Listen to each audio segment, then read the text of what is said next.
This is a station identification moment. You're listening to CPR Worldwide Media, a division of CPR Media Network, coming to you live right across the planet. Check out our website at www.cprworldwidemedia.com and our Facebook page at facebook.com/CPR Worldwide Media. This is CPR Media Network, coming to you live from the USA. Well, looky here, a new listener. Hey, this ain't your little sister's radio station. Over the next 40 years, the United States population is going to grow by over 90 million people, and almost all that growth is going to be in cities. What's the healthiest and best way for them to grow so that they really become cauldrons of prosperity and cities of opportunity? What we have found is that if that family is moved into safe, green, affordable housing, places that have access to great school systems, access to jobs, and multiple transportation modes, then the neighborhood begins to thrive and really take off.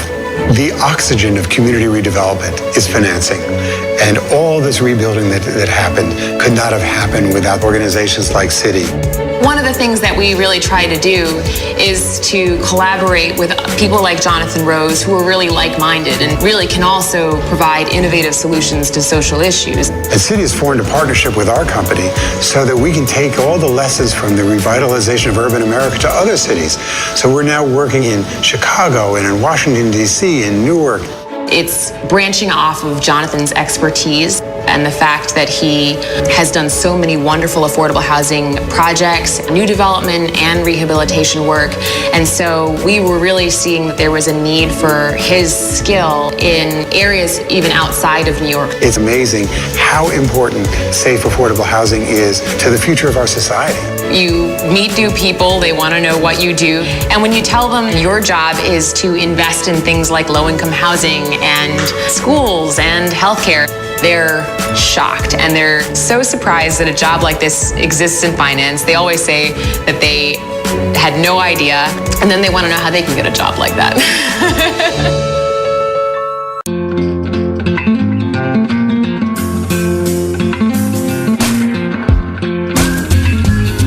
It's not about how many miles you can get out of the C-Max Hybrid. It's about how much life you can fit into it. The Ford C-Max Hybrid, with an EPA estimated range of 540 miles on a tank of gas, and all the room you need to enjoy the trip. Go stretch out. Go further. However dark the night, however dim our hopes, the light is always there within you. His family gave him hope. You fight harder than those other guys, and you win. His spirit gave him strength. We're gonna die out here. We're not dying! And in his darkest hour, who is the Olympic athlete? his faith would not be broken. Hello, Mother and Father. This will be the first time in 2 years that you'll have heard my voice. I wish you all a Merry Christmas. Your loving son, Louis. On Christmas Day, experience the unbelievable true story of one man's journey home. You can take it. You can make it. Just gotta believe you can. If I can take it, I can make it. Unbroken, rated PG-13, Christmas Day. The moment you connect, you're no longer in control. What does this guy want? No claim, no statement. We're facing a nuclear meltdown. This is only the beginning. Black Hat, rated R.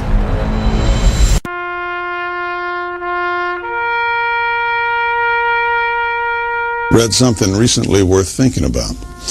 It's the soldier, not the campus organizer, who's given us freedom to demonstrate. It's the soldier, not the reporter, who's given us freedom of the press. It's the soldier, not the poet, who's given us freedom of speech. It's the soldier who serves under the flag, who defends the protesters' right to burn the flag. Isn't it time now to demonstrate that we support our troops? Were it not for the brave, there'd be no land of the free. Fred Thompson's message was brought to you by citizensunited.org.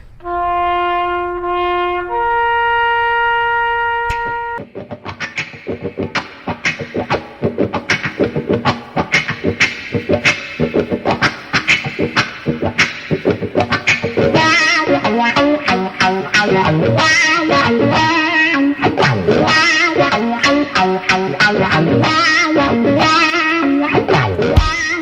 are living in times where there is an assault on sanity.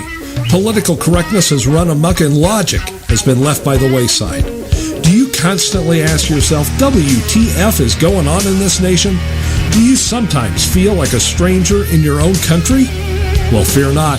You are not alone. This is the Whiskey Tango Foxtrot Show, coming to you from deep inside flyover country with your hosts, V. Wright and Jose Estevez.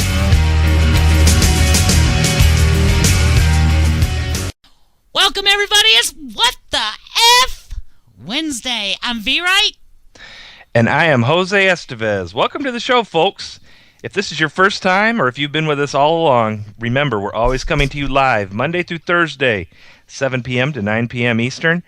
And as always, we are unrehearsed, unscripted, and unpolitically correct. And add to that, PG-13, but definitely never PC.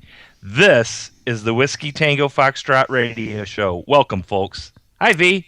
Hello, senor. How are you tonight? I am doing, I'm top side of the grass hey, I'm here. I'm better rolling. than that today. I'm rolling with it. You know how it is. I know. We all have our moments and our days and our weeks and our months and so on. I'm enjoying my life. I am truly enjoying my life. Good times, bad times, it really doesn't matter. I'm still on top side of the grass.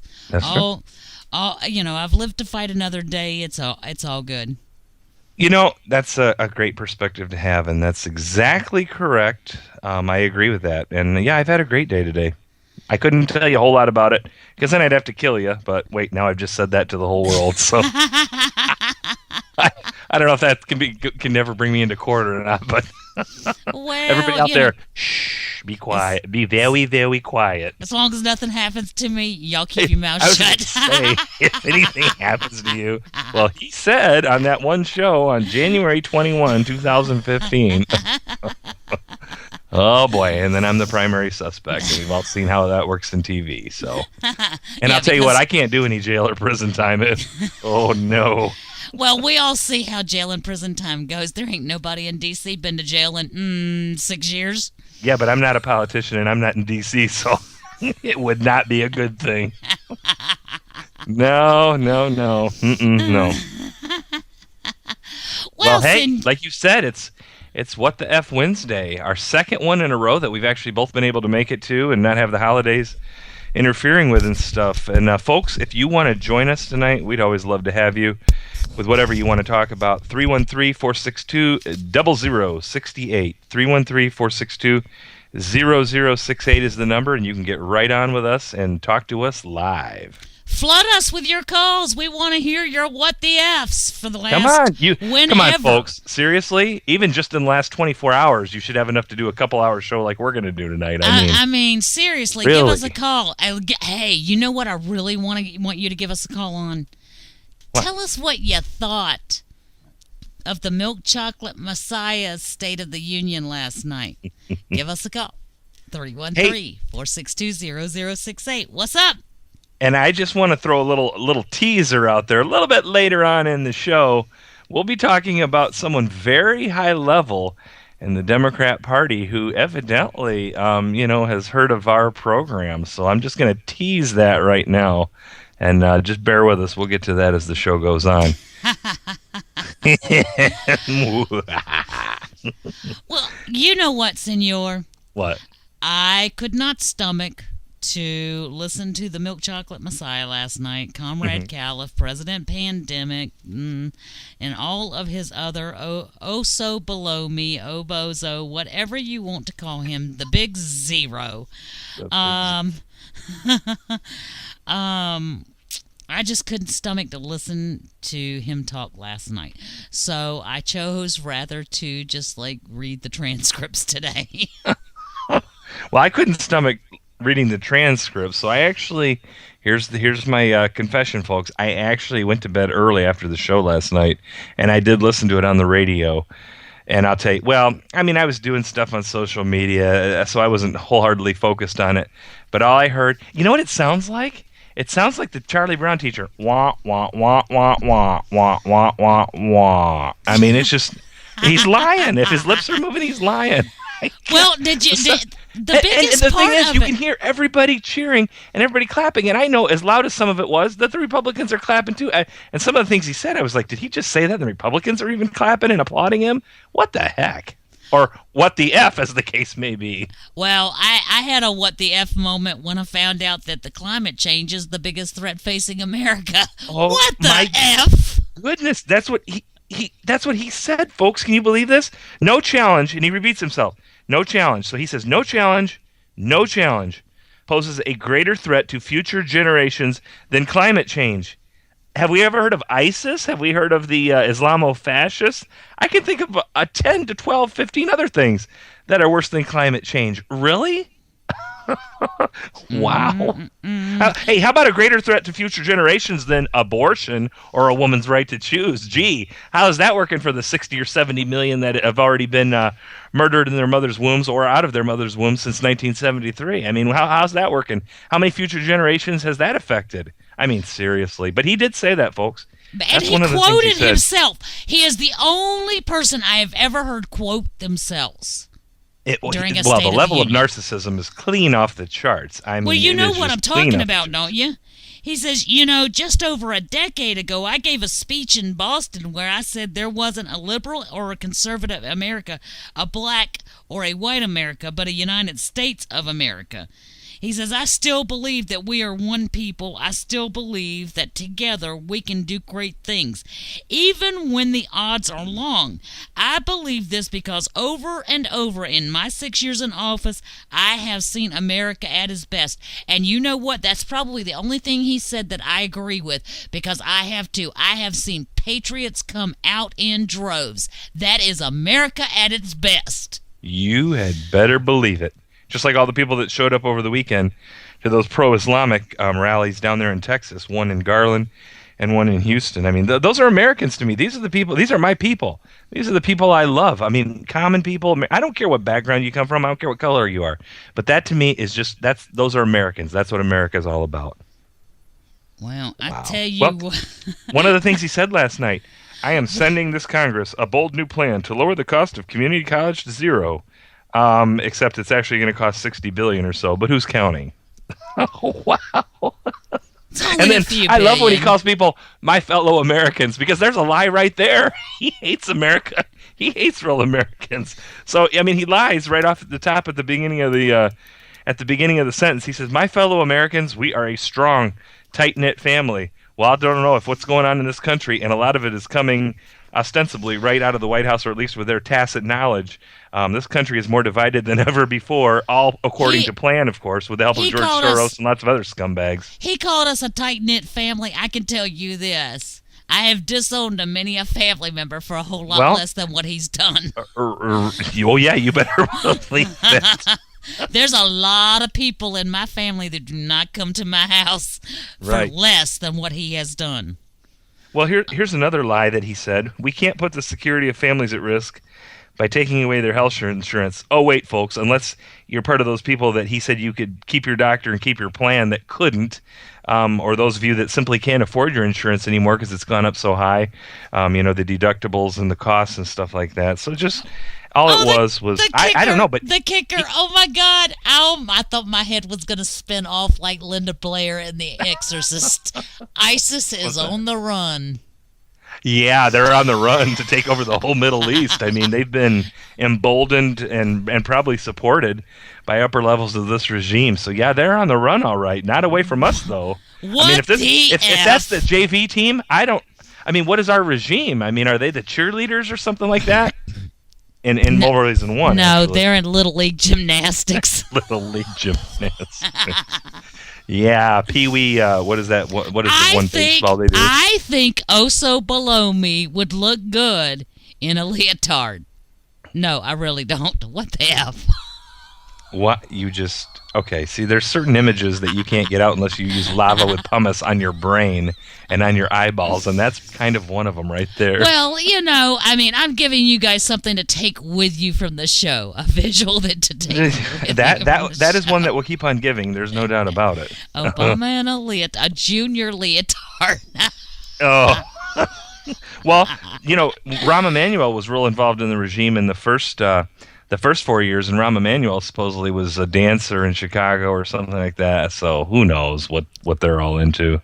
Yeah, there's a big difference between night fever and the dance of the Sugar Plum Fairy. See, now why did you have to say night fever? Because now I'm going to start thinking about Saturday Night Fever, and I'm going to want to do all those cool moves with the wide lapels on my. Come on. But it's better than the Pina Colada song, right, folks? Oh, God. Or that other little earworm from Sesame Street, remember? Mana mana. Do, do, do, do, do. Hey, if I got it in my mind, you guys can all share it with me. There you go. Share and share alike. We are just leaving you with a blistering amount of information to carry with you that will bug the daylights out of you. We got to quit this. These folks aren't never going to listen to our show again. I think our ADHD is kicked into overdrive. Wait, is that a squirrel over there? Yeah, no kidding. No, I had so many what the F moments reading his crap.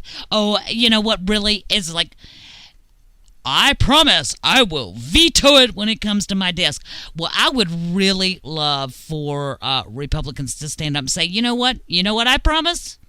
We're going to figure out a way to get some of your guys on board, and we're going to override your vetoes. Wouldn't that be something? Yeah, doesn't Congress realize that they can override vetoes as well? That he's not the end-all, be-all? I mean, seriously. Hey, we've already done... you've done what the F. I've got one here, folks. Now, we've been talking about the Muslims lately, that they're on fire all throughout the world and stuff like that. And we've talked about that there's not any such thing as a moderate Muslim. Folks, here's a little bit of information for you. This Monday in Grozny, the capital of Chechnya, an estimated 1 million people, 1 million folks, rallied to protest Charlie Hebdo. Now, of course, Charlie Hebdo is the... French magazine that was printing lots of cartoons that were not very favorable towards Muhammad. And then, of course, Islamo-fascist mutants murdered a bunch of them that worked there. So 1 million people in Chechnya came out to protest Charlie Hebdo, not stand with Charlie Hebdo, but to protest it. Folks, the country only has 1.3 million residents. The leader of the country said, quoting, "We will die to protect the name of the Prophet Muhammad." What the F? A country of 1.3 million and 1 million turned out. That's a pretty doggone good turnout, I'd say, folks. Now, I think they're serious over there in Chechnya. I would say a lot of things, but I know you could, but we're going to move right along. Moving right along. Well, speaking of the Milk Chocolate Messiah, some of the things, you've got a list of some inaccuracies he displayed. Is that correct? What was that? From his State of the Union last night, did you do any fact checks on him? No, I just it's all lies. I didn't fact check him. I'm sorry. Well, he said, at this moment, with a growing economy, shrinking deficits, bustling industry, and booming energy production, we have risen from recession freer to write our own future than any other nation on earth. Well, let's note, by many measures, the economy is still recovering from deep scars left by the Great Recession of this century thus far. But unemployment has been steadily decreasing. Doesn't matter that it's because folks aren't working. At the end of the day, there are still 1.7 million fewer workers than there was before he took office. Yeah, but let's not forget how many people, though, that are being counted are actually only working part-time and actually want to work full-time, but can only get part-time work. I mean, the numbers are so skewed. It's not even funny. They really are, because they are not including any of the illegals that have come into this nation. Well, and then there's not that, including too. the refugees, the asylees, the lottery winners. They're not including those that have just, work visas. For those jobs over there in Silicon Valley that Americans don't want. They're not including any of that. Are we bringing in a workforce so that Americans don't have to work? Is that the plan? Well, that's the way it would work in a communist country, isn't it? Because you still have to have people that do the basic jobs and stuff. But I mean, wouldn't that be in a beautiful utopian society dreamed up by communists, where everybody just gets to pursue whatever pleasures they want and no work to be done? Let's go live on an art commune and paint beautiful pictures. Right, but think about it. Has it ever worked any time in society that it's been tried? Not so much. Not so much. Time and time again. All those folks living on those art communes are having to pay property taxes, just saying. Right. Well, and I saw a funny story the other day that we didn't talk about, but we've been talking about Cuba. They're trying to formalize relations with Cuba. And then the story yesterday was today there was supposed to be some big meeting there with a bunch of U.S. delegation and Cubans, but the Russians parked a huge electronic intercept ship right there in one of the harbors. So I guess Putin's saying, don't count me out just yet. And the other thing was, the day I heard, and I'm not 100% sure on this, I'd have to check, but I heard that on the day that America said they would normalize relations with Cuba, that the price of 57 Chevys was cut in half here in America at all the auction houses and stuff. Just saying. Well, more what the F that made my head swivel from what he had to say. He says, I'm sending the Congress a bold new plan to lower the cost of community college to zero. Right. Well, the cost of community college isn't being lowered to zero, as we all are well aware. The cost will simply be shifted to the taxpayer. Uh-huh. Well, of course. I mean, or either that or maybe they're getting the money off the little money tree behind the White House or wherever the heck this thing is. I'd sure like to find it. But here's another thing from the State of the Union. Once again, I say the whole thing is lies. Well, I'm not actually making that up or trying to be funny, folks. I'm actually, I guess I'm being very truthful with you, because one of the guests, they always have these guests. And folks, let's not forget that last night, one of the guests of Hussein Obama and his alleged wife was somebody that had come here illegally. So you've got someone that's broken the law, come into America, flaunted our laws, and they get to go sit in a joint session of Congress as a guest of the supposed President of the United States and his alleged wife. But that's not the first time. Now here's another one that's fake. They had a woman there that they showcased. She was sitting right to the left of Michelle, my belle, and she said that they talked about, or the president talked about her, whose story of economic recovery was touted as being, she had written to the president last March about her economic hardships. So last night she was showcased in the speech as proof that middle-class Americans are coming forward to say that Obama's policies are working. There's one little problem here, folks. They didn't mention that she's a former Democratic campaign operative working as a field organizer for Senator Patty Murray, and this wasn't the first time that the White House has used her as a political prop. Oh, my goodness gravy. This is oh wow, this is something else. I mean, he said wages are finally going up again, and that small business owners plan to raise their employees' pay.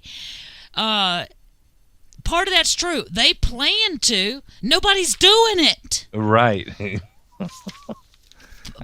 There's a funny thing about plans, Zero. And that is, the best well-paved plan does not always come to fruition. If it did, we would have new bridges and roads across this nation, because when you took office, you said with all the stimulus money that those were shovel-ready jobs you were getting on, and now we're all being taxed more to pay for them because they never got done. Done with my rant. But best laid plans of mice and men, but you're right. Wish in one hand, well, you know the rest of it. Spit in the other. This whole thing was just, a mockery. I don't know. I don't know. I mean, he's making up statistics. He's flat outright lying in other cases, but yet he's getting support from both sides of the room. He's got people who are here illegally in America. He's got other people he's touting as being middle-class citizens who are Democratic operatives. I mean, this is just a big, in-your-face joke. And you've got people all across the United States, the low and no information voters, and all those that classify themselves as leftist, communists, Democrats, whatever you want to call them, and some Republicans as well.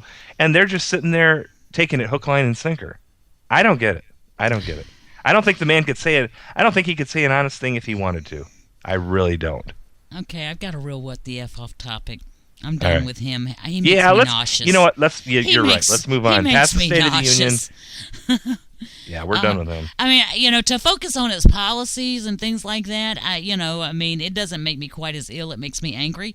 But to focus on him, it just really makes me ill. Mm-hmm. Yeah, I'm good with that. I wholeheartedly concur. Hey, I got a what the F? Yes? A new law in Illinois mandates that your children's schools, the teachers, principals, etc., can demand and get your children's social network passwords so that they have access to it, all in the name of cyberbullying. What the F? Wow. They have no business with your child's password. None. That's a slippery slope and a dangerous road to go down, folks. While we're doing, if you're going to pass that, what about these teachers? Shouldn't the parents have the teacher's passwords so that they know who's teaching them? I'm just saying, let's make turnabout fair play. I agree. If you're going to have access to what my child posts, how about I have, for every teacher that my child has, every principal, I want the password to all of their social media access so that I can monitor what kind of person is teaching my child. Can you imagine? Can you imagine some of the things you'd see? Oh boy. That's a very dangerous road to be traveling down, and I don't think it's over, and I don't think we've heard the last of that.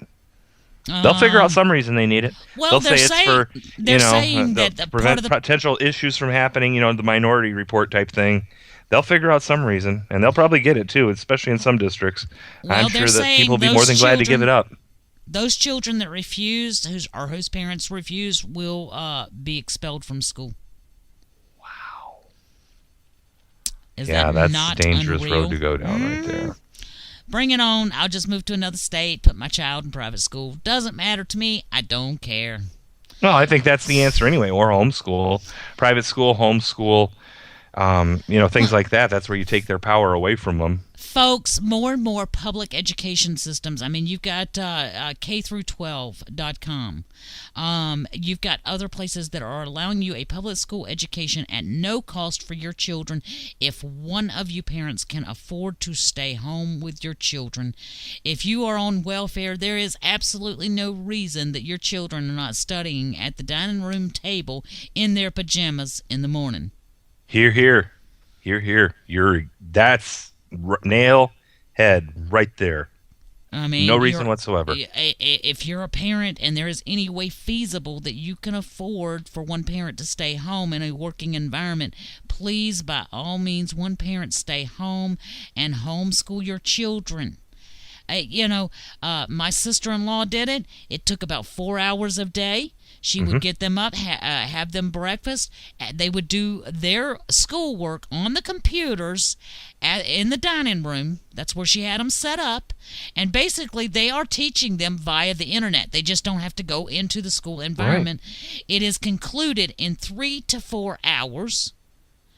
By that time, they're doing their homework as they're doing their lesson. And they actually get to play outside. They actually get to go do things. And my sister-in-law she took a part-time job in the afternoon. Hired a babysitter, took her part-time job in the afternoon. Well, I'm a product of homeschooling. We did it for years when we were overseas through a really good program that was offered. and it worked out very well. I remember coming back, and I'm pretty sure that we were testing out ahead of where we needed to be, but they put us back where we should be just so we could get more acclimated back to the community and, that we had been away from for so long. So, well, I'm a big proponent for the ABECA system. What is that one? The ABECA. Oh, ABECA okay. system. Yeah, there's lots of them out there. Mm-hmm. There's lots of stuff out there, folks. Hey, we've got to take a break, folks. Wow, first half hour is already gone. Of What the F Wednesday. My Call us call is after not the getting. break. Wait a minute. Our phone lines are not being flooded, folks. Come on, call us. Seriously. 313-462-0068. Don't worry, we don't bite hard. And, pretty much anything's game as long as you don't use certain words. You got to be careful of that. Other than that, folks. And, of course, I'm just teasing a couple people in the past that have, gotten the censors a little upset. But, other than that, call in. We'd love to hear from you. And we will be right back after this break. Stay with us. This is a station identification moment. You're listening to CPR Worldwide Media, a division of CPR Media Network, coming to you live right across the planet. Check out our website at www.cprworldwidemedia.com and our Facebook page at facebook.com/CPR Worldwide Media. This is CPR Media Network, coming to you live from the USA. Well, looky here, a new listener. Hey, this ain't your little sister's radio station. Dad, Katy Perry is coming to town. Can we get tickets, please? Tickets? Sure, how many? Well, there's Hannah and Maddie and Jen and Sarah and Sarah. Whoa, hold on. Here it comes. We can't forget about your older sister. Thank you. Seriously? What? I get 2 times the thank you points on each ticket. Can I come? Yeah. The City Thank You Preferred Card. Now earn 2 times the points on entertainment and dining out with no annual fee. To apply, go to city.com/thankyoucards.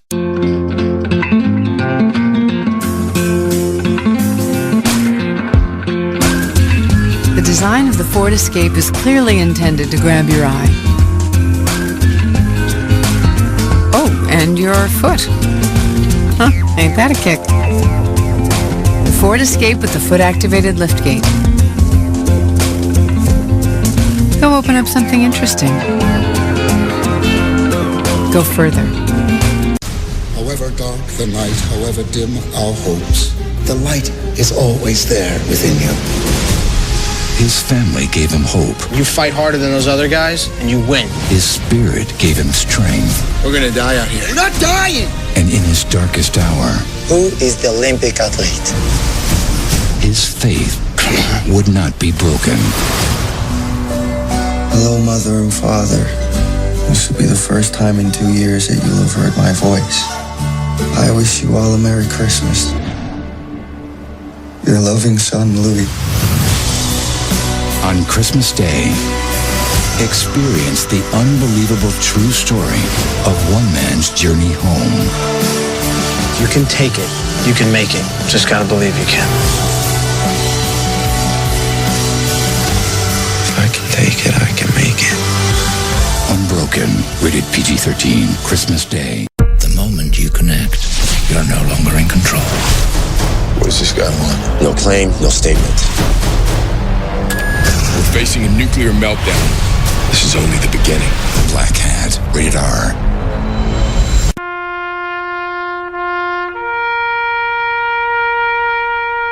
Read something recently worth thinking about. It's the soldier, not the campus organizer, who's given us freedom to demonstrate. It's the soldier, not the reporter, who's given us freedom of the press. It's the soldier, not the poet, who's given us freedom of speech. It's the soldier who serves under the flag, who defends the protesters' right to burn the flag. Isn't it time now to demonstrate that we support our troops? Were it not for the brave, there'd be no land of the free. Fred Thompson's message was brought to you by citizensunited.org.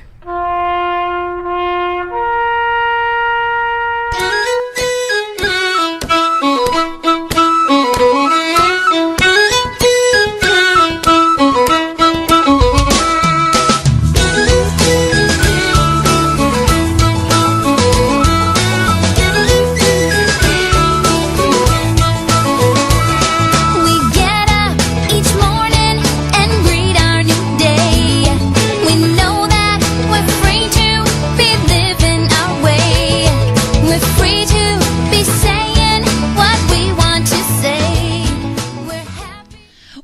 to What the F Wednesday. I'm V. Wright. And I'm Jose Estevez. And folks, am I the only one that keeps looking in the mail for my white privilege check? I haven't found mine yet. If you get yours, let us know. Just wondering. That is hilarious. Just wondering. I wonder if I'll ever find it in there. Well, if they keep going, we're going to be the minority. I wonder if we'll be dancing in the streets then. What will it take? In all honesty, I know this is What the F Wednesday, but in all honesty, what will it take? Guys, I am going to be at the Dearborn, Michigan Mosque on March 6th. I understand that is the Friday before Easter. It is Good Friday. Good Friday. That is the intent and purpose. We will be out there not only protesting, but when the Muslim call to prayer happens, we will begin singing our own hymns and patriotic songs. So you guys come out there and join us. We will be out there starting at about 3:30 in the afternoon. And I hear a former guest of the show is going to join you as well. So you're going to have Christine White, who has been on the show before, and of course is most well known for being the only person to stand up at the big Muslim prayer ceremony in the National Cathedral a while back. So you're definitely going to be joined by some people. You will not be alone. No, I will not. We will not be alone. Christine and I made this plan the first night that she came on this show. When I found out that she had been there by herself, I've been there by myself, and we decided we were going to team up and go. And, let our voices be heard in Dearborn. Let's recall that Dearborn has been a major point of contention and a big power and stranglehold with the Islamics, and they would like nothing more than to make it a no-go zone, and I say no-go. Well, it was a couple years ago. I don't remember all the details, but I remember there was some Christians. There was like an outdoor fair or something going on in Dearborn, and a bunch of Christians had gone, and I guess they were trying to talk to people, hand out pamphlets and something like that. I don't think they were getting right in people's faces or anything like that, but I remember they got arrested. I don't remember the whole story, but I do know that they were arrested for that over there. Well, if I get arrested, guess who I'm calling for bail money? Who? You better call somebody with money, so don't be calling me. You'll be wasting that phone call. Well, you happen to know how to get in touch with my family, so. Oh, okay, there we go. I was say yeah. So, I would say don't call me to throw your bail, because not so much. I can promise you, I will not sit in jail long. Yeah, I hear you. Yeah, no, definitely not. Hey, V, guess what? What's that? I've got a special guest in the bunker tonight. You do? I never have guests in the bunker, but one of the oldest cats we've got, she's come down here and she's laying on my feet and she's purring so loud I'm surprised you guys can't hear her. She's never done this before. Oh, she's needing attention. She's a beautiful animal. Oh my goodness. She's loving it down here. She's never come down to the bunker though, but she's here tonight, so. She may never leave now. Oh, well, that's okay. She's keeping my feet nice and warm, so. Speaking of which, what's the weather like?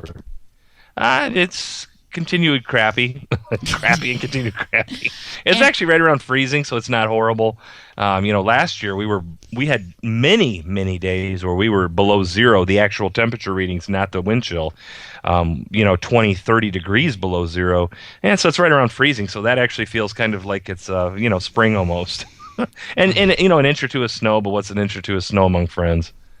Well, it was about a 60 degrees outside day and sunshine. And I was just gonna say that, all things being considered, I'd much rather be where it's 50 or 60 degrees, though. But it's not as bad as it could be. I'm trying to be positive here, trying to accentuate the positive. Yeah, today was windbreaker weather, just to dig a hole a little bit. Thanks a lot for that. Appreciate it. Yeah, that's nice. Mm-hmm. Yeah, it was windbreaker weather here too, right? Hey, folks, if you were with us last night, you've already heard this, but I've got a real quick what the F for you. A squadron of 1,700 private jets, and last night we talked about this, like I said. 1,700 private jets are rumbling into Davos, Switzerland this week to discuss global warming and other issues as the annual World Economic Forum gets underway. Folks, The minimum to get into this forum, I understand, is about $40,000, and it will include 40 heads of state and 2,500 top business executives. Former Vice President turned carbon billionaire Al Gore will be there. And Pharrell Williams, the guy that sings Happy Happy, well, they've got him there. And, of course, Pharrell Williams is evidently one of these global warming people, climate change people, but he's going to be there. But like I said, admission price is at least $40,000 a ticket. I heard some of them go for $70,000 and up. But here's the irony: 1,700 private jets going there to discuss global warming. Wow! Wow! What the F indeed? Yeah, each one of those jets burning, let's say, 1 to 2 dinosaurs per hour. If they're the efficient models. I mean, those are probably the small ones. We're not talking the full size 737 jets and bigger than that. So there you go. You guys want a big what the F? Go for it.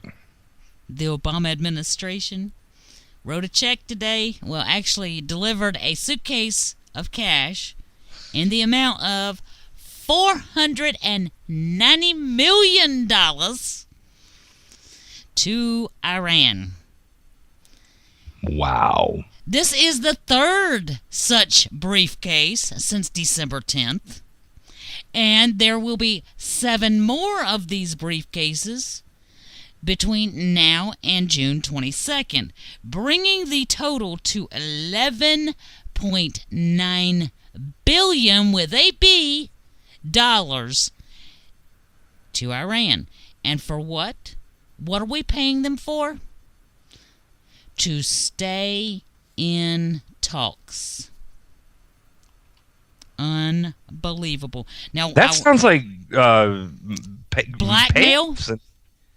Wow. And that's not exactly chump change either. Well, they received $4.2 billion in similar payments under the 2013 interim agreement, and they were given another $2.8 billion by the Obama administration last year just to keep them in talks through November.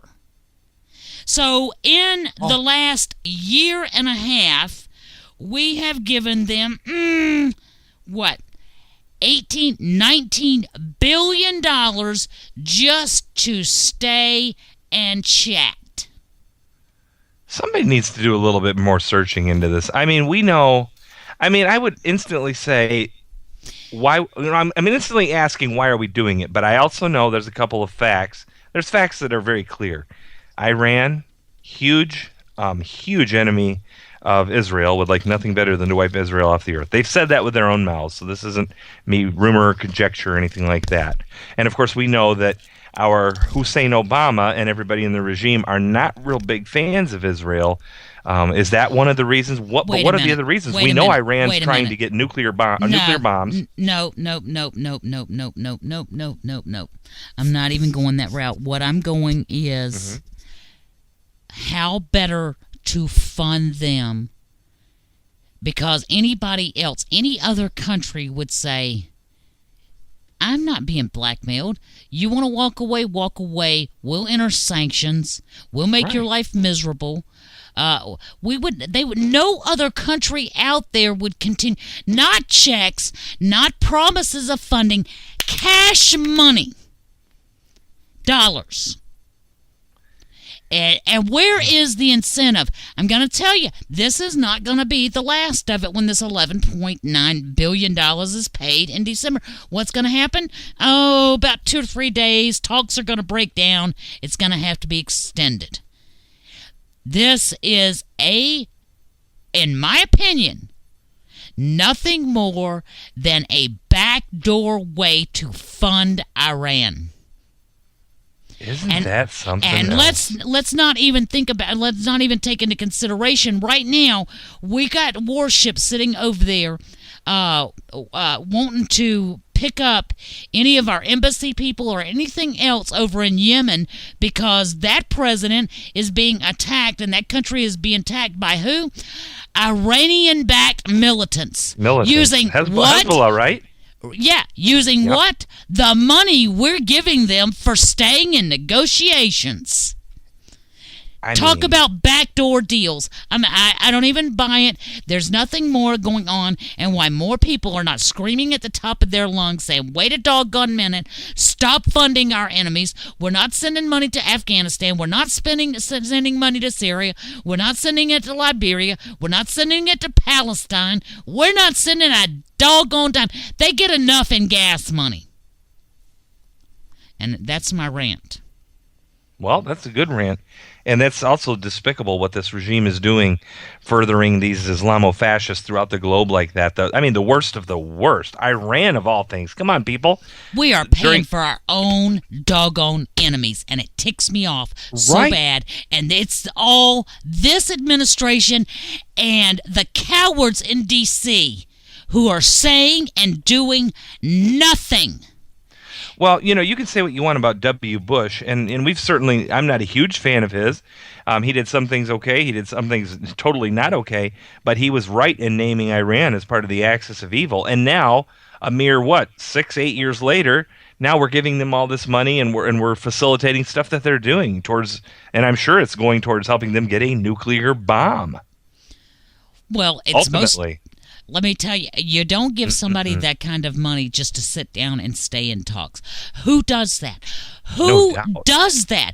I want so desperately to work with you. I'm going to pay you to stay here and talk to me. I'm going to stay here and talk to you till you tick me off. Then I'm going to threaten to leave, and you're going to offer me more money. I'm going to stay and talk for years. We'll talk for years as long as you continue to write me billion-dollar checks. And in the meantime, when I'm done, I'm pulling out my checkbook, and all those people that hate you, I am going to write them a check. Right. Hey, can you write me a check, V, while you're at it? You think we can get some of that money? Hey, I'm working on it. All right, keep working on it, because I want some of that money. Go find a money tree somewhere. Go talk to your rich Uncle Sam and get a money tree for us. Come on. Yeah, I've already told you. You had an idea for Grant. You need to put it forward. Which one was that? I don't know. Something about listening to the sounds that frogs make to decide whether or not they're actually speaking a language or something. I don't remember. Trees. No, I just... How many leaves fall off the trees in a swamp? I don't know. No, I wanted to study the effects of alcohol and ding-dongs on depression. Oh, okay. Look at folks, seriously, some of this stuff, one of our shows was dedicated to that, all the money that the federal government spends on giving grants for the most ridiculous things. You can't even imagine them, but we read a bunch of them off, so I'm thinking, you know what, alcohol and ding-dong's effect on depression. I'm thinking there might be something there, and if there's not, then we'll go to Twinkies and then Ho-Hos and, all those other things. Maybe what are those cream pies that are popular down south?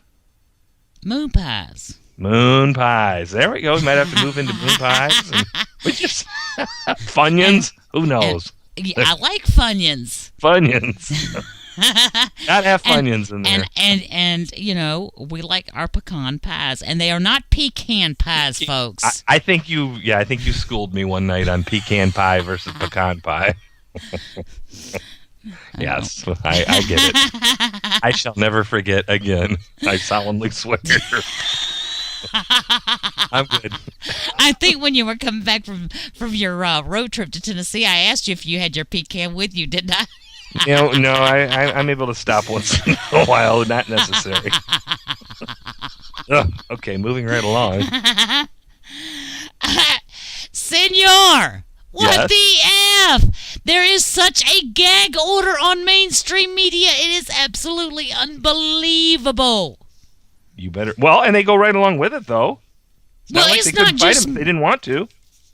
Guys, did you know that there was a terrorist threat and an attempted hijacking in an airport in the United States on January 9th?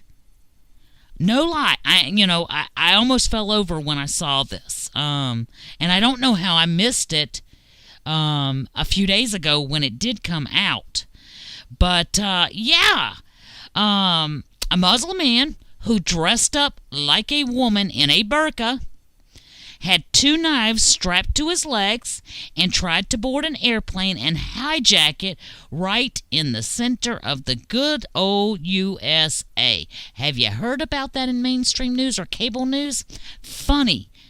And let's take into account this happened during the Charlie Hebdo incident, and you would think that they would have been able to tie it right together, but of course not. He was dressed up like a female Muslim, donning a burqa. So wearing all the garbage bags, or no, I'm sorry, not garbage bags. What are they? They're, yeah, you know, kind of resemble garbage. They say he was acting nervous in a way that was, quote unquote, consistent to the behaviors of a terrorist. Okay. Isn't that profiling? Yeah, I think it is. He may have a good lawsuit now. Well, I don't know if he's got a good lawsuit. He left the airport and police confronted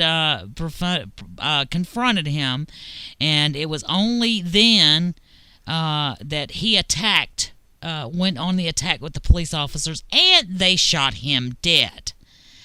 Of course, authorities claim that the story has been kept on the down low due to the need to investigate the situation fully.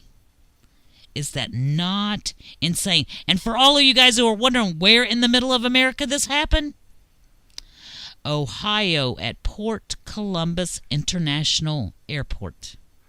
Yeah, this is bizarre because I saw something about it too, V. And then, but you're right, it never drudged. None of the usual suspects had anything about it that I could see. I mean, I don't remember where I saw it, but it was some small website that I peruse apparently. But then it was gone, and I didn't even think about it till you brought it up to me today, and I thought, oh yeah, that's right. By the way, I think I did see something about that. It sounded vaguely familiar, but nothing whatsoever. This is bizarre stuff here, folks. What the F indeed. I mean, no kidding, folks. We are not hearing about any of this crap, and all this crap is going on all over the country. And for all of us out there on our social networks thinking, oh, Facebook, we get our news feeds from Facebook, have I got a what the F for you? Yes, you do. Oh, I thought I was going to go off the chain today. Absolutely off the chain. Guys, if you can get that invite to Ello, you might want to take it. Or go transfer over to the Tea Party. And I know that people have issues over there. I've heard about it. But this is getting bad. As of yesterday, Facebook Incorporated has taken steps to clamp down on the quote-unquote hoaxes and fake news stories that can spread like wildfire to their 1.35 billion member online social network. The company said it's introduced an option to allow Facebook users to flag a story as, quote-unquote, purposely fake or, and this is the getcha, deceitful news. Mm-hmm. And they are not going to remove it. They are just going to restrict your ability to share it. So, even when you click share, very, very few people will see it, if anyone. Facebook says a post with a link to an article that many people have reported as a hoax or choose to delete will get reduced distribution in the news feed. And I wonder, when you think about this, folks, this is what they F indeed, because we typically just scroll on past stuff that means nothing to us. The progressives, the liberals, the Muslims, the communists, the Marxists, they will go out of their way to make sure that they run around clicking every conservative story they can find. Mm-hmm. Oh, Which means right. We no longer get our news freely like we used to. And that starts today. Oh, okay. Well, yeah, they'll use that. There will be people that will manipulate that now. There's no doubt about that. Mm-hmm. And I it's not really surprising, but once again, Facebook is a private entity. They don't charge you for their services. So, I mean, yeah, you're right. The one thing you can still do, though, is, it's capitalistic. Go create something else, create something better, or create something more specifically that caters to, conservatives, that sort of thing. And then Facebook eventually, hopefully someday, will go the way of, what was it, MySpace before that, and who knows what's to come after. I mean, it all seems to have go and come in cycles. Just like Twitter is the modern equivalent of CB radio. Just my opinion. Well, I have gotten an invitation, and I have joined Ello, and I have joined Scene.is. Guys, I cannot encourage you enough. We've got to get away from Facebook. We cannot continue.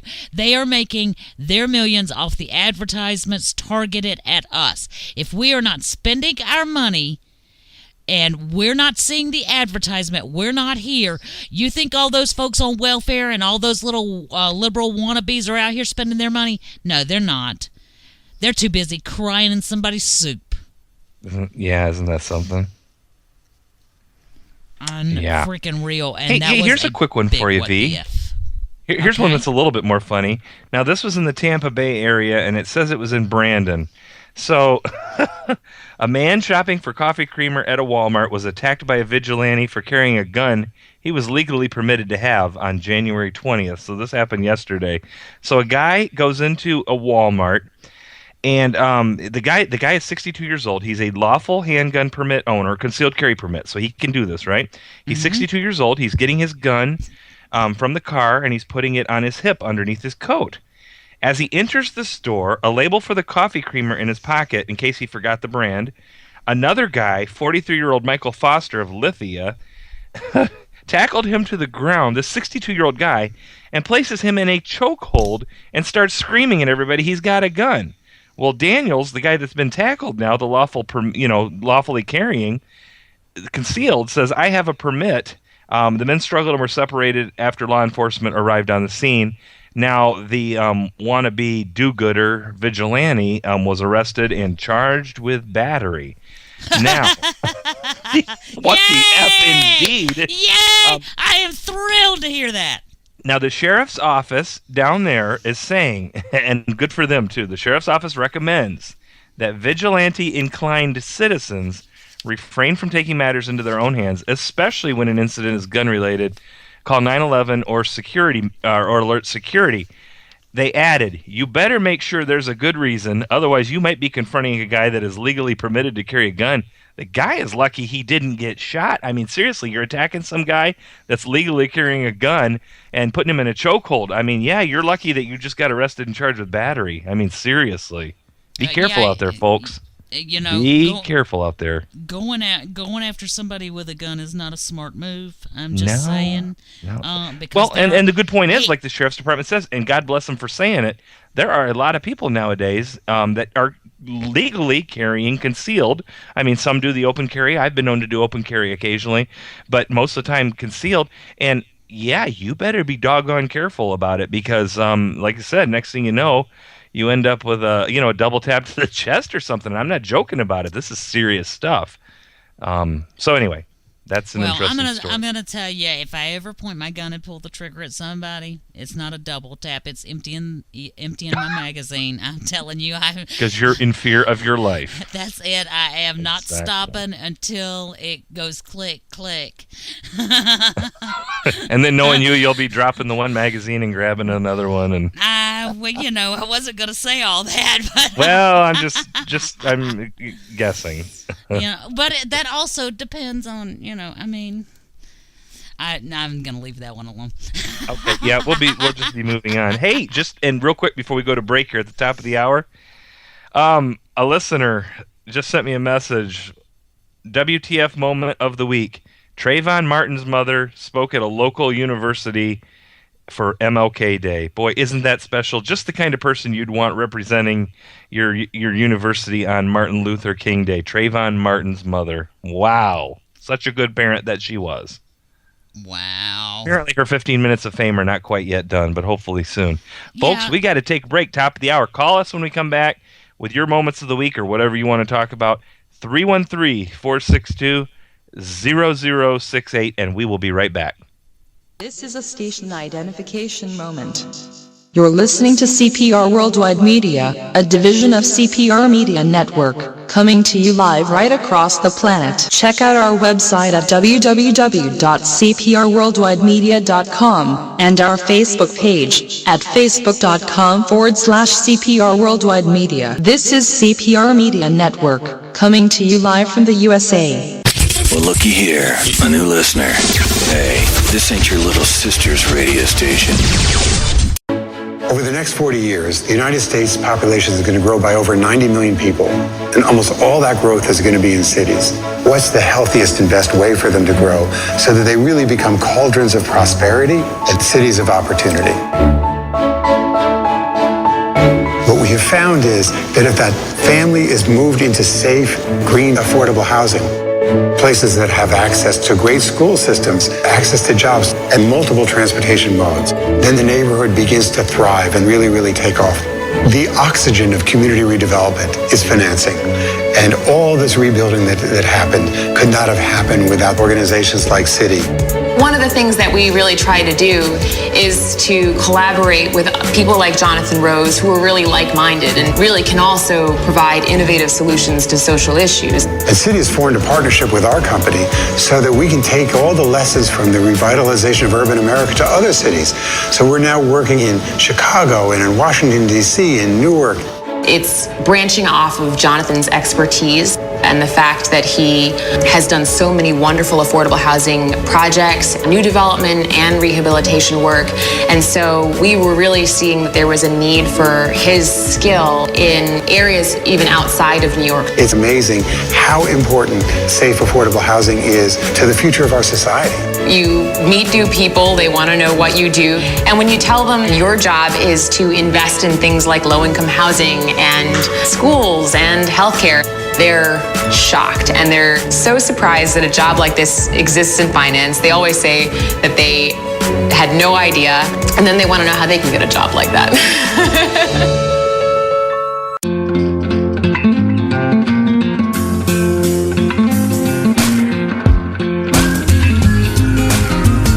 The most amazing thing about the Ford Fusion isn't the way it looks. The most amazing thing is the way it sees.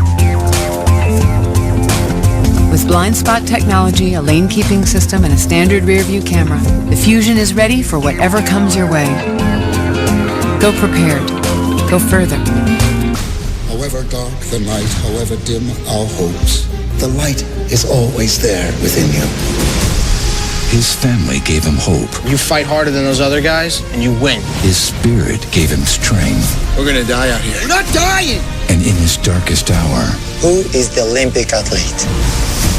his faith would not be broken. Hello, Mother and Father. This will be the first time in 2 years that you'll have heard my voice. I wish you all a Merry Christmas.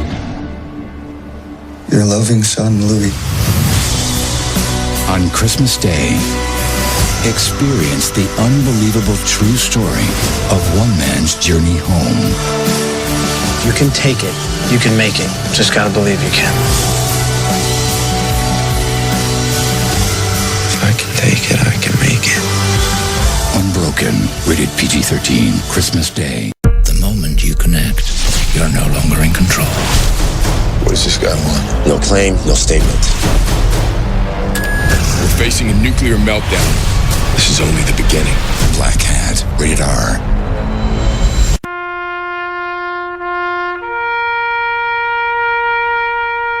Read something recently worth thinking about. It's the soldier, not the campus organizer, who's given us freedom to demonstrate. It's the soldier, not the reporter, who's given us freedom of the press.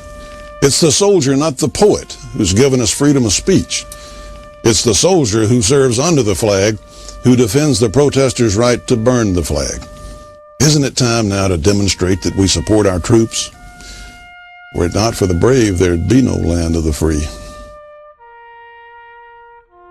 Fred Thompson's message was brought to you by citizensunited.org. Welcome back, everybody. It's What the F Wednesday. I am V. Wright. And I am Jose Estevez. Welcome back to the show, folks. I have a what the F. The sub-president, Valerie Jarrett, says that the Islamic terrorism by ISIS and Al-Qaeda is no different than the shootings in Wisconsin and Washington, D.C. Mm-hmm. Oh, That's my goodness. what she said. Folks, if you don't know who Valerie Jarrett is, she's the power behind the throne, so to speak. She is, I believe, a very not nice person, a very bad person, yet she is, by everything we've heard, she is in full control of everything, knows exactly what's going on, is kind of running the show. Now, we know people like George Soros are contributing heavily financially, and I'm sure they're getting, their will done and taken care of, but I'll tell you what, she is the, let's say, the puppet master. I think that's a good analogy, the puppet master for this whole thing. And, doesn't get talked about too much in the news and stuff like that, but look into Valerie Jarrett and see what comes up when you Google search that. I think everybody knows what she is. Hey, I've got one for you. What you got? Boy, this is something else. Does anybody remember Bryant Gumbel?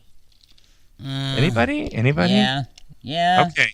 Yeah, Bryant Gumbel used to be on a top-rated news show first thing in the morning. I think it was called the Today Show, back in the 80s, maybe the 90s or something like canceled? that. He hasn't been on there for a long time, but listen to what Bryant Gumbel had to say. Evidently, he's trying to get his name back in the news and stuff because I don't think he has a whole lot going on. So he sure doesn't. He's doing an interview with our favorite magazine of all time, not Rolling Stone. And he was asked about the National Rifle Association and a segment he did on his Real Sports show about about a segment called Eat What You Kill. Now, here's what Bryant Gumbel, who really doesn't matter, but here's what he had to say. There are a few things I hate more than the NRA. I mean, truly. I think they're pigs. I think they don't care about human life. I think they are a curse upon the American landscape. So we got that on the record. That said, I'm willing to separate that this story had nothing to do with that. It's not a gun story, so I would like to think that I would have done it, but I don't know. Obviously, that was my first experience around killing and guns and hunting. But boy, having a kind of a strong impression there, saying there are a few things I hate more than the NRA. They are pigs, don't care about human life, and a curse upon the American landscape. What the F is going on with him? But like I said, I guess when you go from a top-rated show down to being a nobody, you do anything you can to still maintain some relevance in the world. So there you go, Bryant. Whatever. I'm sure I know plenty of NRA members, and they are good people, and I'm one of them. Well, I'm sure that this guy I'm about to talk to is a good NRA member. He is the sheriff in Fulton County, New York, and his name is Thomas Laurie. And they in New York, they're trying to circumvent the Constitution and are now requiring you, to not only register that you own one, but to carry one. And I mean, all of these registration to own your handguns. And what they're hoping is that they'll just make it so taxing every year that people will give up their guns. Well, he says, well, first of all, let me give you a little background on him. He's been a lawman in the county in one form or another for 45 years. Before becoming a police officer, he was in the Navy, and somewhere in between, he became an oath keeper. And he says oath keepers are former military and law enforcement first responders who still pledge to defend the Constitution against all enemies, foreign and domestic. Well, he says, if you want to meet people that are upset with the government, you would do well to stop by Fulton County. He says they have a strong hunting and fishing tradition, and guns are everywhere. And life isn't easy, but they make do. He says, the government seems to want everybody on the dole. Well, in a video... Yeah, I agree with that. Yeah, he says in a video he posted on Friday, Laurie opened his remarks to a small group of concerned citizens. He says, "We're starting this fight. This fight is going to be a long and difficult fight. The government and Andrew Cuomo are dragging us into a pit.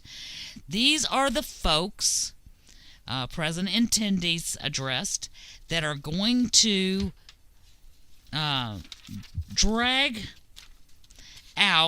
us out of the pit because I think the war is going to last that long."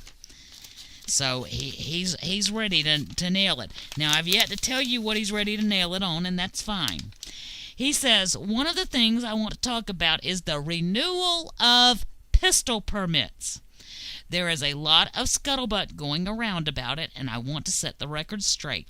Fulton County is one of the pilot counties. They are going to send out 500 invitations to my county. Remember, that's all they are, is invitations. Please throw them in the garbage."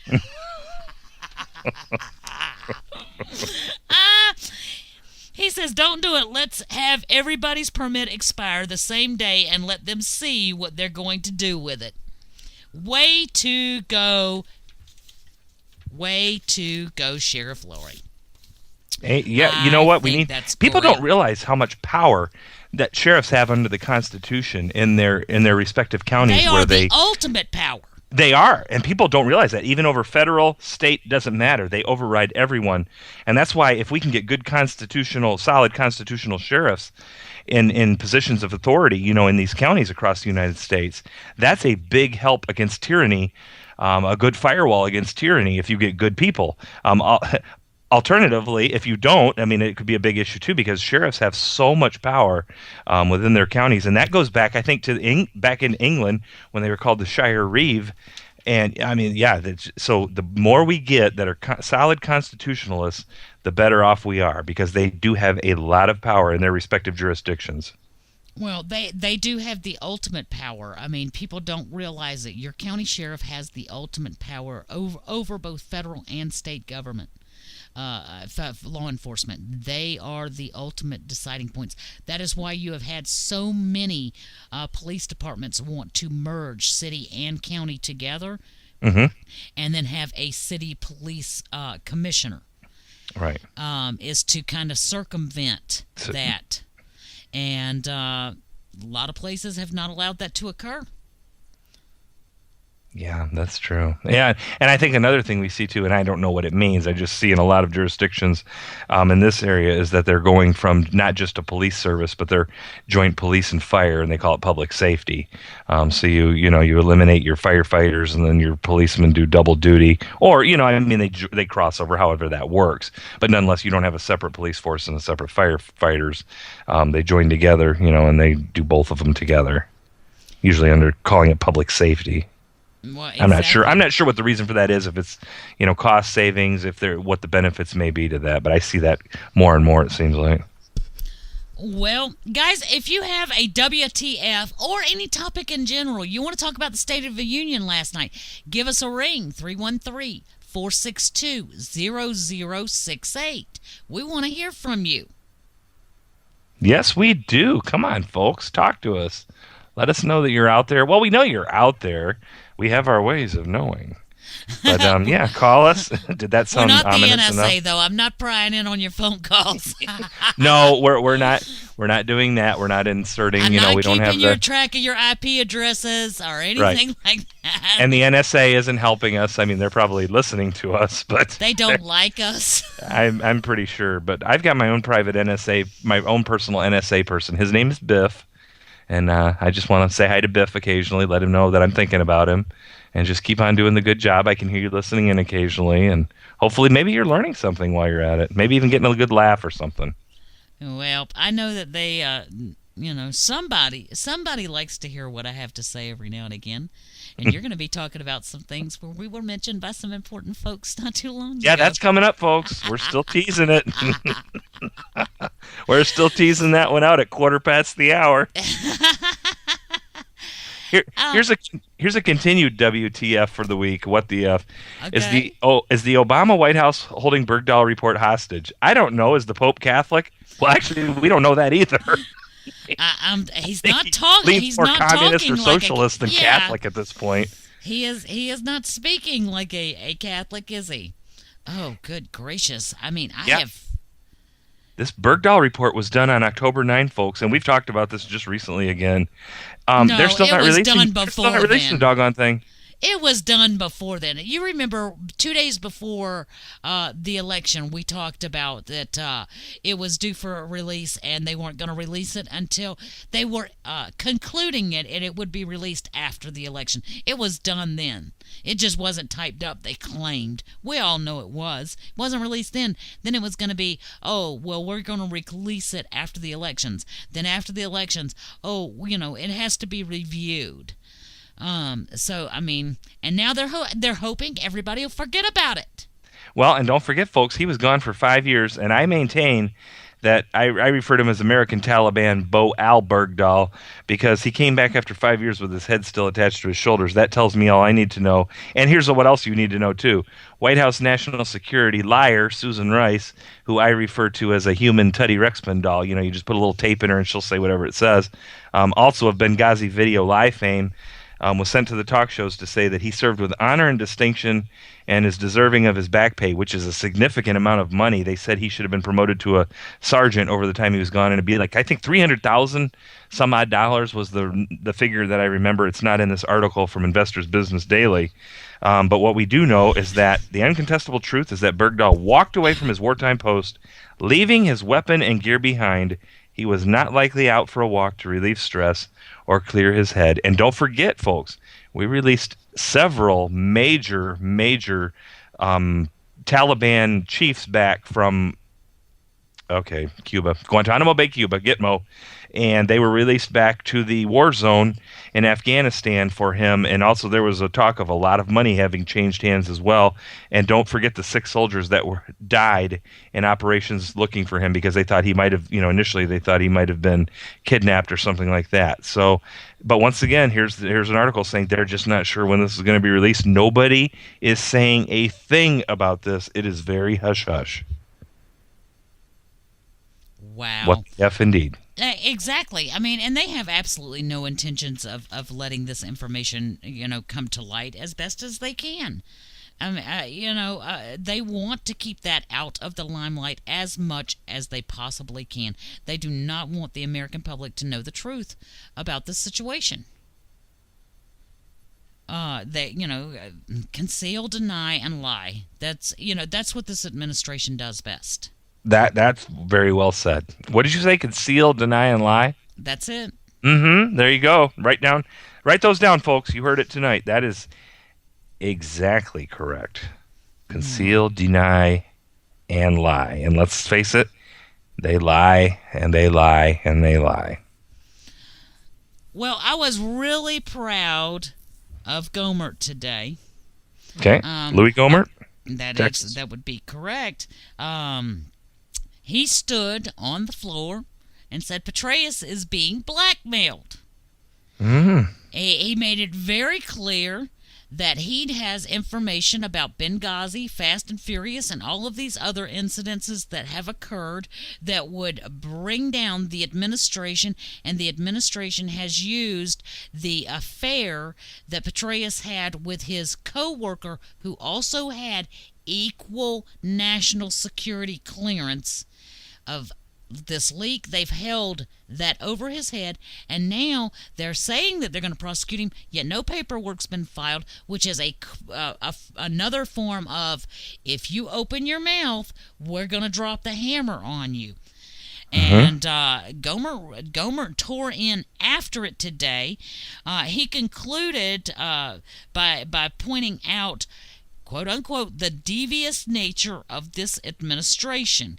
He stated, Nixon was unable to weaponize the IRS, but this administration has managed to do so flawlessly. Yeah. At least we have somebody in Washington, D.C.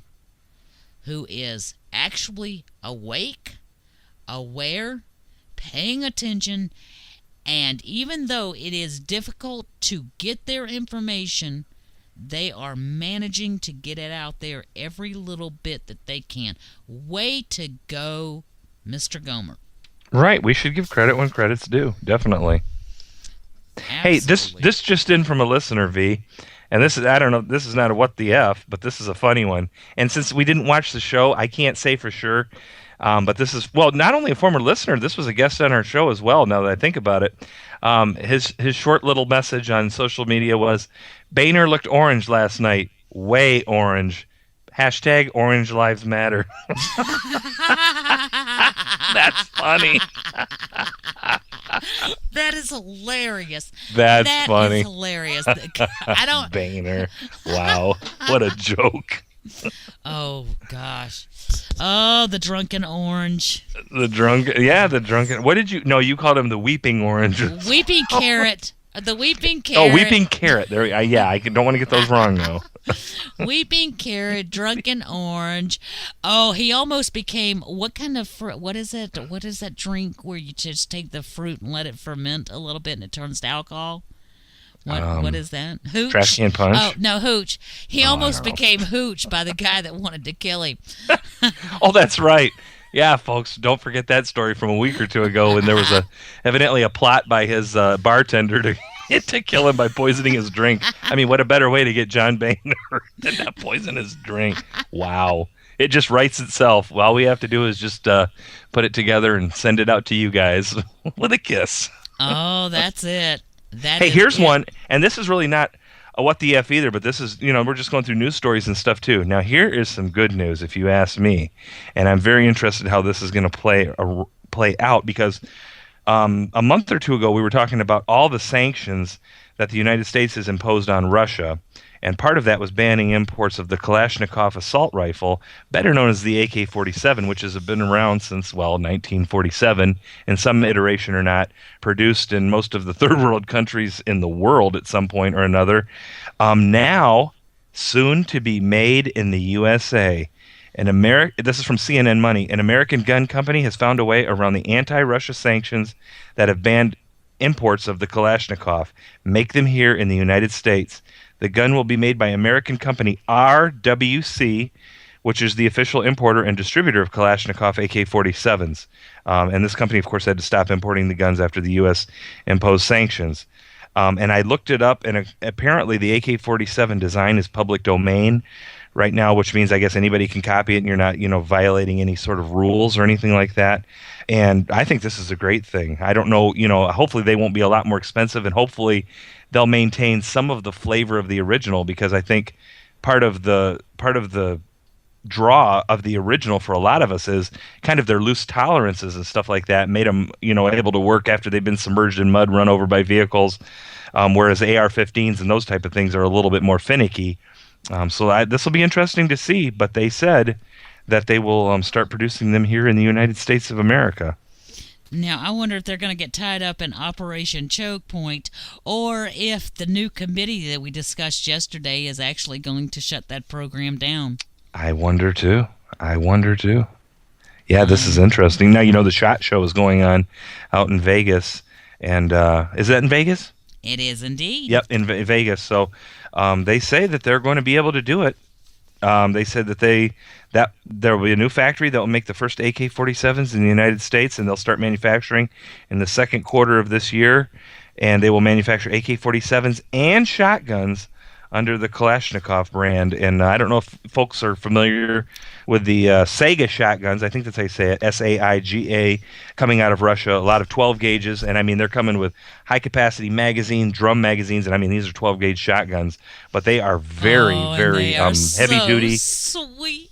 Yes, they are, and they're very heavy-duty, and they've just been tested and just do a great job. So hopefully this company here in America will be making a very quality weapon at a very good price, though. Hopefully the price doesn't go out of control. Am I allowed to say gungasm? Well, you just did. I don't think that one's got any rules on it, but I'm telling you what, no, seriously, you're right. Just as much as the handgun that I saw at a gun store today on my lunch break, it was a Smith & Wesson 500 caliber is how you say it, .500. So more powerful than a .44 Magnum is what it was advertised as. But I'll tell you what, I think if you carried one of those around and pulled it out, people would just die of a heart attack looking at the thing. I mean, it had a barrel that looked like it was maybe 12, 15 inches long. Holy smokes, folks, that was something else. But no, AK-47, soon to be made in the USA. You're hearing it here first. And let's hope they make a good quality product that maintains the... I don't know. I'd like the original AK-47s. I've owned them. I like them. They are different than an AR-15. They're different than anything else. They're one of a kind, but I'll tell you what, folks, they've been used all over the world, both for good and for bad, for evil and for good. And for what they are, I'd like to see them do a good job of it and make them so that the average man can afford 1 or 2 or 6 or 10 or whatever you want. One of our chatters says guns are proper tools when used properly. That's, you know what? That's a great point. That's what a gun is a tool. Well, I can tell you, all these people talk about guns killing people and everything else. I am one of those people who have left mine laying out and walked by it occasionally and said, "You ain't moved, you lazy thing. I'm waiting for you to get up, shoot the mailman or one of the Jehovah's Witnesses that bother me at 8:00 in the morning on Sunday or Saturday." Or whenever or during the week, oh my gosh, they'll just stop by anytime. They're big in my neighborhood. Mm-hmm. I want to do a chalk outline on the thing and just throw some of their pamphlets out in the front yard, but leave me alone. Well, think they might get the message then? Let me tell you. Let me tell you, you want it funny. You guys have seen that sign that says there's nothing in or on this property worth dying for? Definitely seen that. Oh, yeah. Okay. Well, this past week, I didn't realize my brother-in-law had come and taken the little iron table that I have on my front porch off to go throw a coat of Rust-Oleum on it. So I walked outside, and I thought somebody had stolen it off my porch, which made me very angry. So I went to my friend that makes a banner, makes banners for a living, and I now have a big one in my front yard. Oh no, you don't. Yes, I do. You question me? Seriously, you know me. You question whether or not I did that? No, you do. I don't even need photographic evidence. I know. Oh my word! How big is it? It's like 3 by 4. Life size. 3 by 4 inches? 3 by 4 feet. Life size. Oh my word. Oh, your neighbors. Well, if they didn't know already, I'm sure they... My neighbors are very well aware. I've figured it out now. Wow. Good on you. Hey, it's America. God bless it. And if my other neighbors hadn't sold their house, I'd have pointed, but they don't believe in guns next door. Oh, yeah. I've seen those signs, too. Yeah, don't rob us. The people next door are pacifists or whatever, something to that effect. Yeah. Mm-hmm. Good stuff. Good Seriously, stuff. You had to ask whether or not I actually did that. I don't know why I did. I don't doubt it. You know me better than that. Right. See, our listeners might question me, but not the senor. Right. Yeah, I should know better by now. Folks, she's not making it up. She's not embellishing in any sense of the word. I'm surprised it's not bigger than 3 by 4 now that I think about it, actually. 3. That seems actually kind of small, and kind of subdued for you. Well, Is it in lime green, fluorescent, glow in the dark, see at night colors, black light type stuff? It's in black and white. It's in black and white. The target is in white, not the usual. I kind of did it reverse because I did it all in big white bold letters. Well, and if you'd done the target in black, that'd just be a whole nother. That'd probably racist. I would have been racist. Yes, oh boy, you would have been in for it then. You would have been in for it. But now that you made me think about that, I might have to call him and ask him if he can make my target brown. Oh, I Like can't believe what I'm hearing here. Like a nice sand color.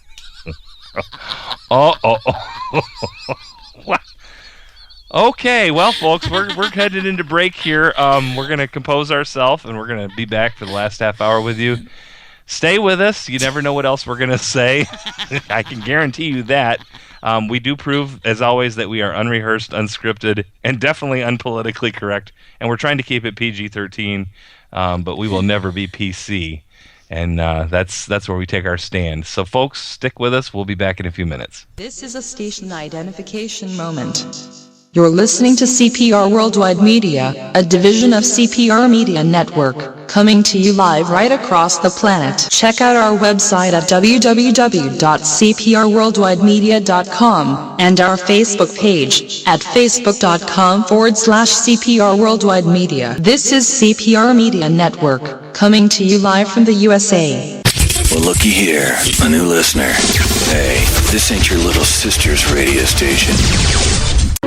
Over the next 40 years, the United States population is going to grow by over 90 million people, and almost all that growth is going to be in cities. What's the healthiest and best way for them to grow so that they really become cauldrons of prosperity and cities of opportunity?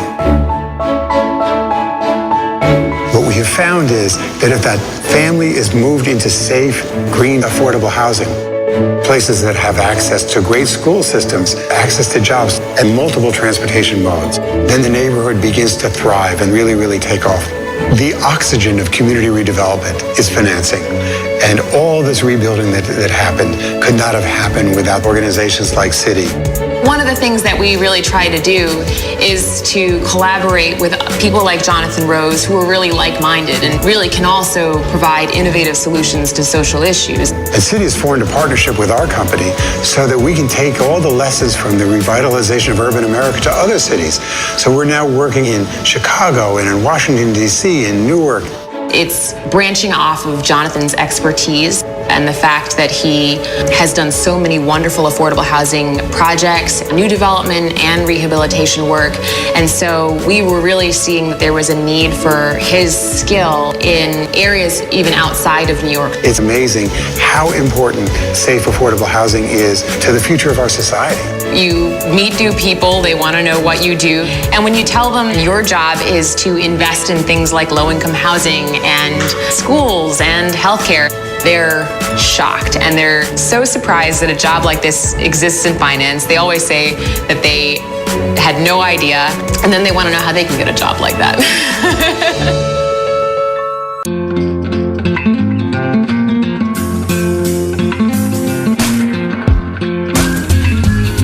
It's not about how many miles you can get out of the C-Max Hybrid.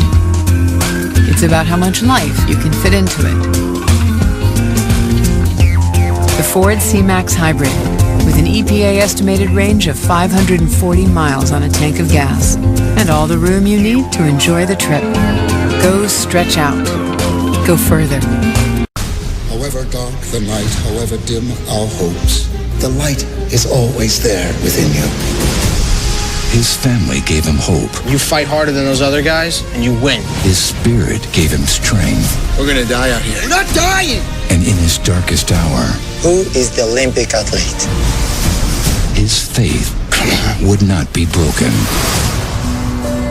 Hello, Mother and Father. This will be the first time in 2 years that you'll have heard my voice. I wish you all a Merry Christmas. Your loving son, Louis. On Christmas Day, experience the unbelievable true story of one man's journey home. You can take it. You can make it. Just gotta believe you can. If I can take it, I can make it. Unbroken, rated PG-13, Christmas Day. The moment you connect, you're no longer in control. What does this guy want? No claim, no statement. We're facing a nuclear meltdown. This is only the beginning. Black Hat, rated R.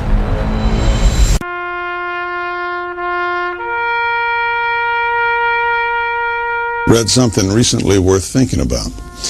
It's the soldier, not the campus organizer, who's given us freedom to demonstrate. It's the soldier, not the reporter, who's given us freedom of the press. It's the soldier, not the poet, who's given us freedom of speech. It's the soldier who serves under the flag, who defends the protesters' right to burn the flag. Isn't it time now to demonstrate that we support our troops? Were it not for the brave, there'd be no land of the free. Fred Thompson's message was brought to you by citizensunited.org.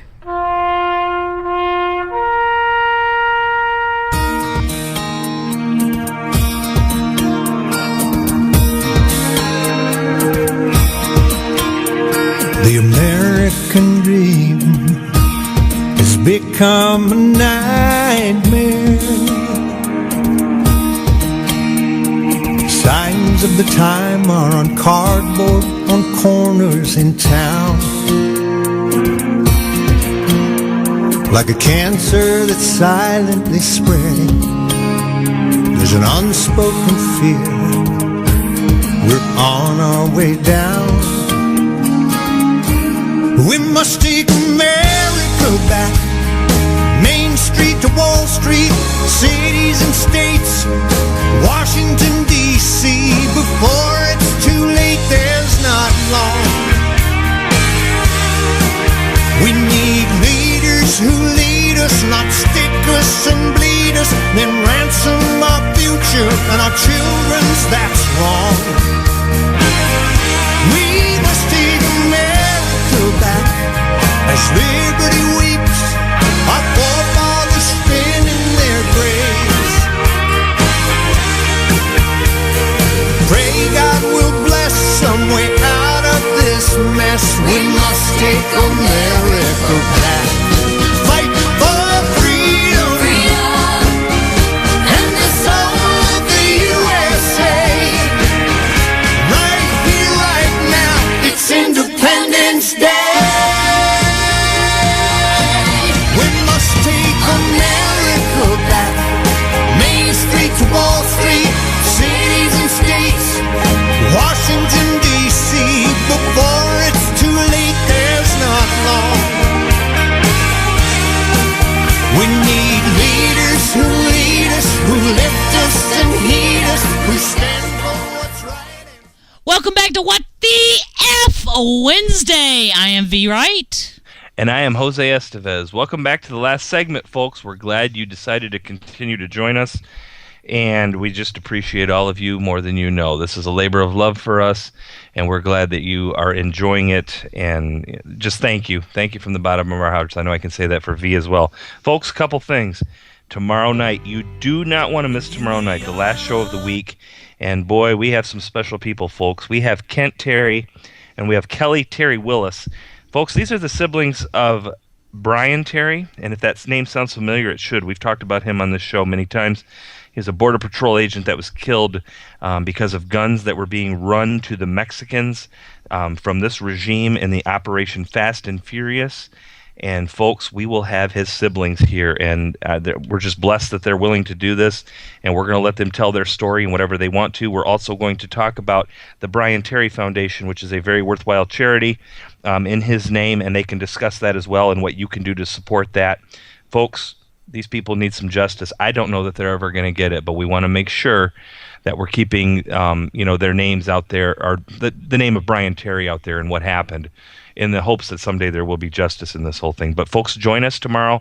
Tell all your friends about it. Spread it around on social media. We'll have Kent Terry and Kelly Terry Willis and around 7:30ish. They said hopefully a half hour, maybe a little bit longer, maybe a little bit less. But we're going to kind of let them talk and get the story out, a story that we want to keep at the forefront as much as possible. And indeed, we have been doing since one of the first shows that we put on with the Whiskey Tango Foxtrot radio show. And folks, do not forget tonight, immediately following our show at 9 p.m. Eastern, is The Stallion Show. This is a music show, and please make sure you stay tuned for that immediately following our show at 9 p.m. Eastern.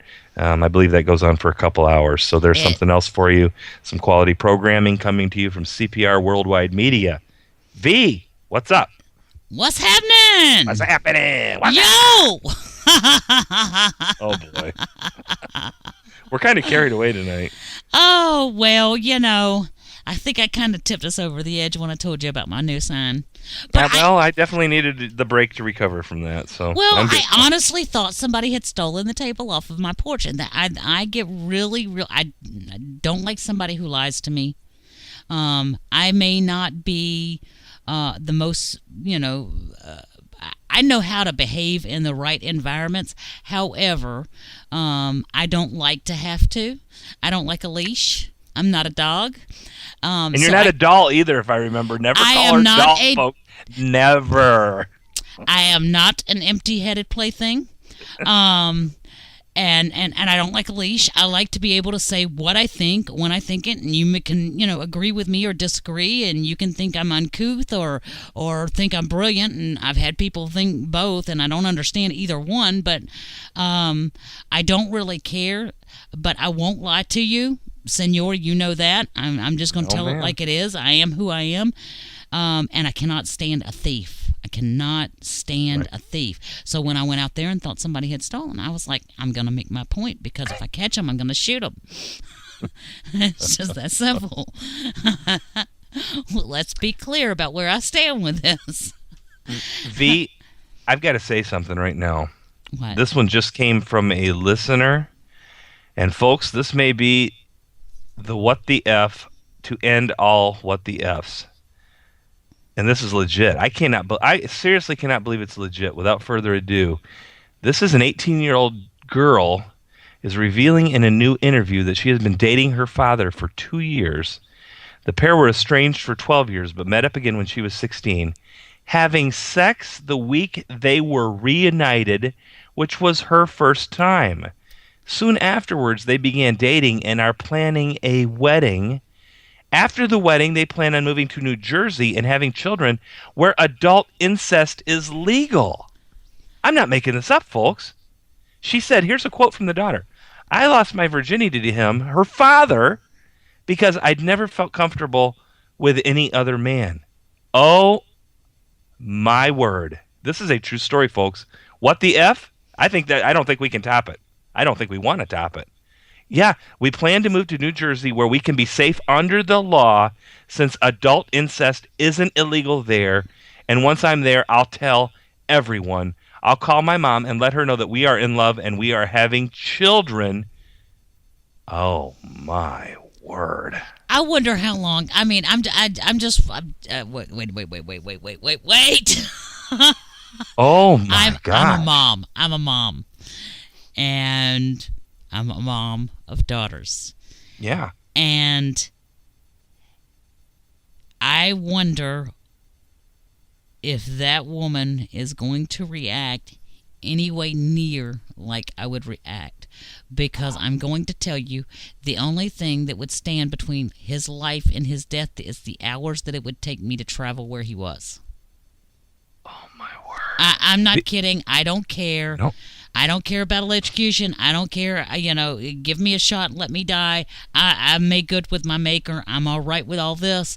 Mm-hmm. The only thing that would be keeping him alive would be the hours that it took me to get wherever he was. Can you imagine? Well, the article goes on, and this is the girl talking again, the 18-year-old girl who's marrying her father. And while many people in science may argue that having a child with a family member can lead to genetic problems, she scoffs at this notion, quoting, Everybody thinks that kids born in incestuous relationships will definitely have genetic problems, but that's not true, she explains. That happens when there's years of inbreeding, like with the royal family. Incest has been around as long as humans have. Or the Muslims. Oh, my word. That is blowing my mind right now. True story. I'm looking it up I saw it on numerous things, but dailymail.com, which is out of the UK, and Daily Mail is always right on. Folks, this is disgusting, despicable, and I think more than that, New Jersey, adult incest is legal? Well, what the F, New Jersey? Seriously? Well, I mean, in all honesty, don't you think that as this garners more attention, because this will be filling the airwaves because of the nature of it, of course, that's more enticing to speak about than what the milk chocolate messiah is doing to destroy our nation. So I'm sure that we will see that on mainstream news, unlike the threats in Ohio at the airport. Well, the problem is you're making it kind of, this radical behavior, disgusting, immoral, unethical, everything behavior seem kind of cool and mainstream. And I'll tell you what. I am sure that the legislation there will jump right on top of that and say, we're not doing this. Maybe not. Maybe not. It would not surprise me if they did not do so. It wouldn't surprise me in the year 2015 in the United States of America, to be honest with you. I mean, I think we're on a slippery slope here, folks. The more that we allow, the more you permit, is the more that's going to happen, and the further it's going to go. Well, wasn't there a woman out in California that wanted to marry her dog? Right, sinking into bestiality and that her dog gave her sexual gratification and felt like she should be allowed to marry him. Right. And I haven't heard anything else about that, but it would not surprise me if there was not a marriage license issued. Wait, how many dogs and cats voted in the last election? Well, we're not sure. Dead, the dead get to vote. I mean, everybody gets a vote nowadays. Illegal, dead, doesn't matter. Got to vote. Mickey Mouse voted in 2008. Okay, Donald Duck voted in 2008. Some guy's dog got a voter registration card. That made national news. Yeah, remember that. Mm-hmm. So, I mean, if they can vote, why can't they get married? Yeah. Wow. So thanks to that listener for that. I mean, I couldn't believe it, to be honest with you, when it came across, but it's right there. It's from the Great Lakes region. What is it when you have relationships with the dead? What is that called? I can't remember. What is it called when you have relationships with the dead? What's it called? I can't remember. I can't either off the top of my head. Okay, well, the dead are already voting. Why can't you marry the dead for those people? This is seriously, and you can say we're making fun or light of it, folks. We're not. I'm really not. I'm being dead serious. No, we're not. But you're right. I mean, what is next? Necrophilia. Necrophilia. That's correct. Mm-hmm. I mean, why not? My word. You've already got a push saying, that and there is a big push in this country right now for it to no longer be considered someone to be looked at critically because they have a desire to be with children. Right. And the American Psychological or Psychiatry Institute or Association of America is already downplaying that is a mental defect, and when they do that, that pretty much makes it mainstream. I'm going to tell you sick people out there, I got daughters and grandchildren, and I will die for them gladly. Touch them. I promise you, you will die before I do. And you will die shortly after you touch one of mine. I am not even playing. You can call it a threat. You can call it whatever you want to. But you touch one of mine, and I will kill you. I mean, this is just... America, what is going on here? What is going on in America in 2015?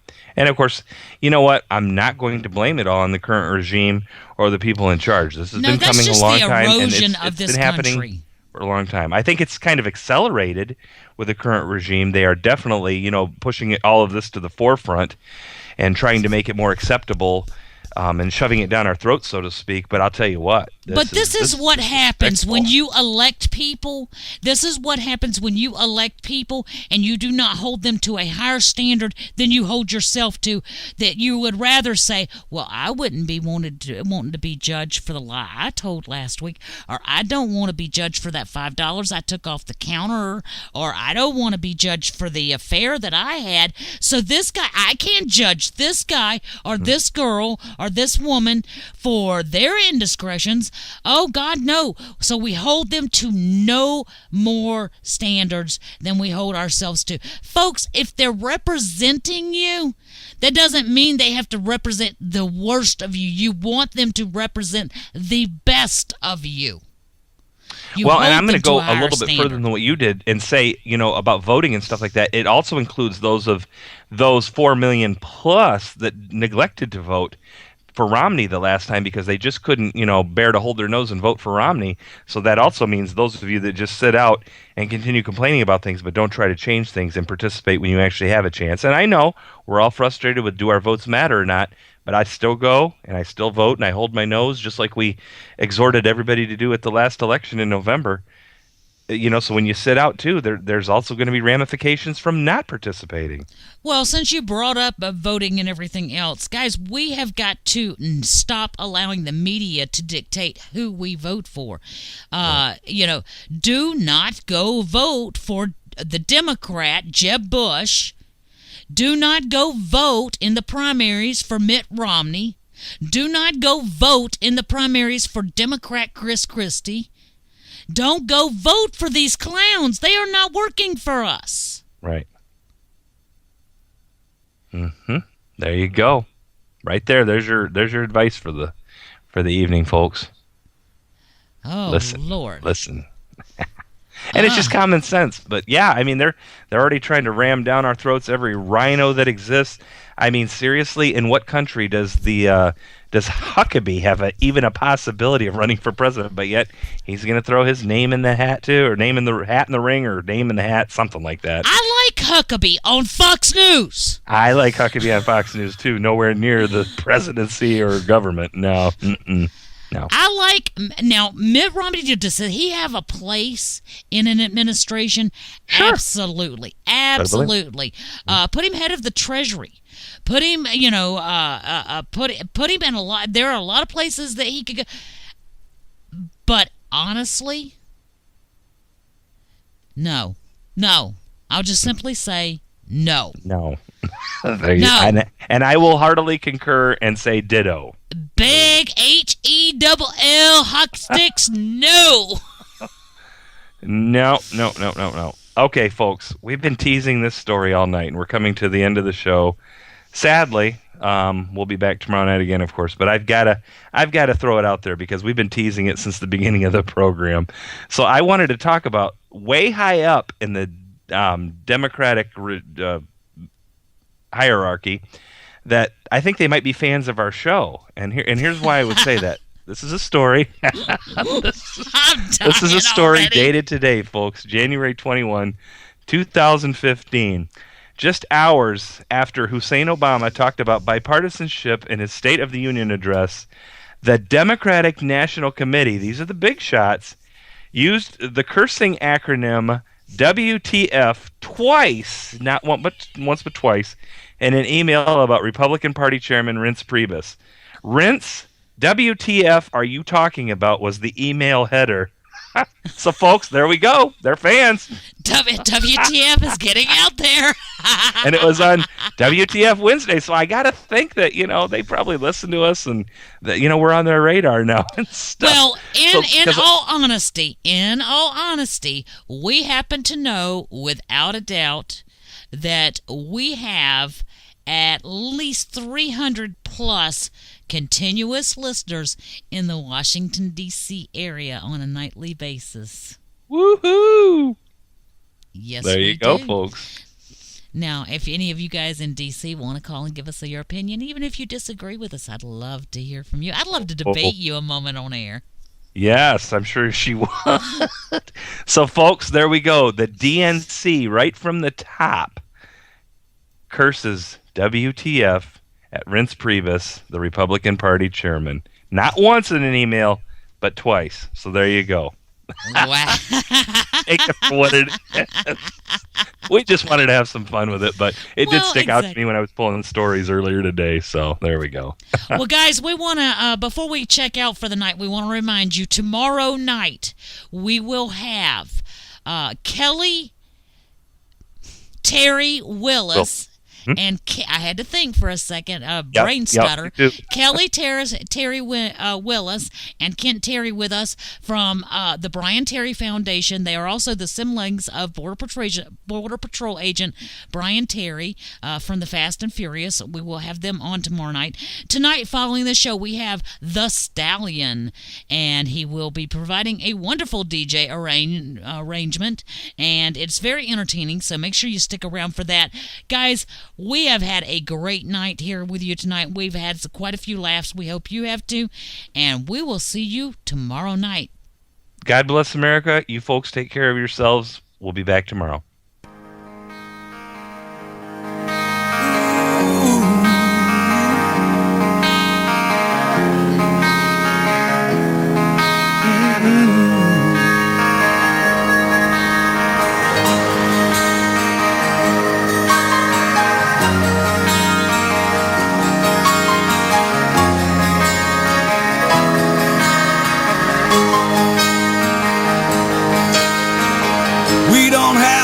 Plastic LA friends, ain't on the edge of no popular trend. Ain't never seen the inside of that magazine GQ. We don't care if you're a lawyer or a Texas old man, or some waitress busting ass in some liquor stand. If you got soul, we hang out with people just like you. My hair's turning white, my neck's always been red, my collar's still blue. We've always been here, just trying to sing the truth to you. Guess you could say we've always been red, white, and blue.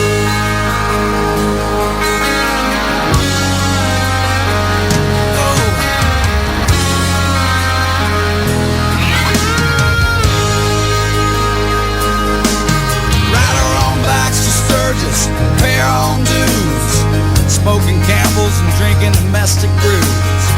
If you want to know where I've been, just look at my hands. Yeah, I've driven by the White House and spent some time in jail. Mama cried, but she still wouldn't pay my bail. I ain't been no angel, but even God, He understands. Yeah. But my hair's turning white, my neck's always been red, my collar's still blue. We've always been here, just trying to sing the truth to you. Yes, you could say we've always been red, white, and blue. Yeah, that's right.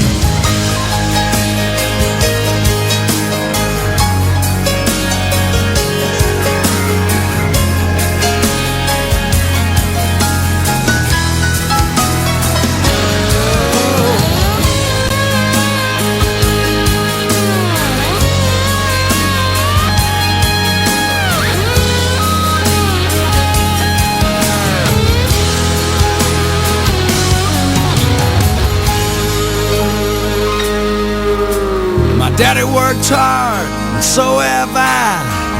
We paid our taxes and gave our lives to serve this great country. So what are they complaining about?